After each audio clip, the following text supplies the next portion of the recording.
ഒരു ബ്രഹ്മചാരി ഭിക്ഷയ്ക്കായി വന്ന് നിൽക്കുന്നു. ഭേഷായി. പട്ടിണിക്കാരന്റെ പണിമുറ്റത്ത് ഭിക്ഷാന്തേ. എന്തു കൊടുക്കാനാ? ഇവിടെ ആഹാരം വെച്ചിട്ട് ഒരു ദിവസം കഴിഞ്ഞില്ലേ? അത് പറഞ്ഞിട്ട് കാര്യമില്ല. എന്തെങ്കിലും ഉണ്ടോ നോക്കൂ. എന്തായാലും മതി. പോയി നോക്കൂ.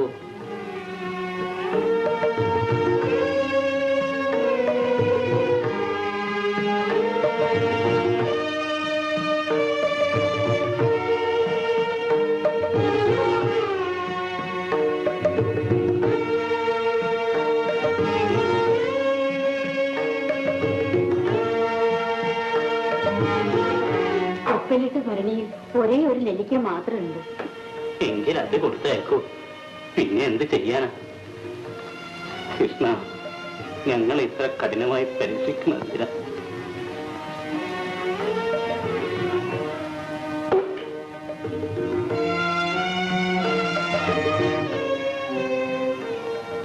എന്റെ കുട്ടി, ഈ നെല്ലിക്കയല്ലാതെ യാതൊന്നും ഈ വീട്ടിലില്ല.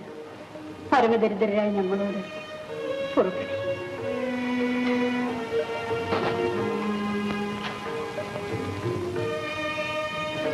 സാരമില്ലമ്മേ, ഇല്ലായ്മയാണെങ്കിലും ഈ വിശക്കുന്ന വയറിന് അമ്മ ഈ നെല്ലിക്കയെങ്കിലും തന്നല്ലോ. അമ്മേ, രാജരാജേശ്വരി, മഹാലക്ഷ്മി, അഗ്നിയിൽ നിന്ന് ഏതുപോലെ ജലമുത്ഭവിക്കുന്നുവോ അതുപോലെ എന്റെ പ്രാർത്ഥന കൊണ്ട് ഗരുഡവാഹനനായ മഹാവിഷ്ണുവിന്റെ പ്രിയപത്നിയായിരിക്കുന്ന അല്ലയോ ലക്ഷ്മി ദേവി, അവിടുത്തെ കരുണാകടാക്ഷം കൊണ്ട് ഇവരുടെ ദുഷ്കർമ്മ ഫലമെല്ലാം അകറ്റി ഇവരിൽ ആവശ്യമുള്ള എടുത്തോളം ഐശ്വര്യത്തെ കൊടുത്താലും. ദയാനുപവനോ ദ്രവിണാംബുധാര അസ്മിന്ന കിഞ്ചന വിഹംഗ ശിശൗ നിഷണ്ണേ ദുഷ്കർമ്മധർമ്മമപനീയ ചിരായ ദൂരാ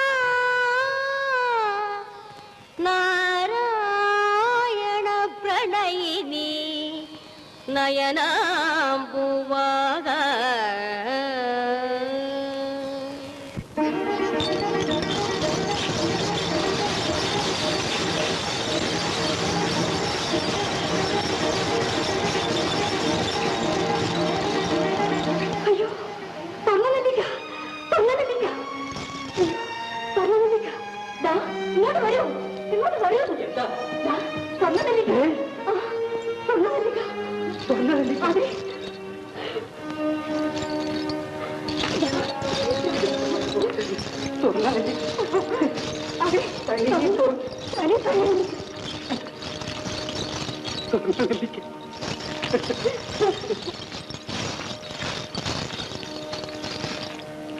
ഉണ്ണി എവിടെ?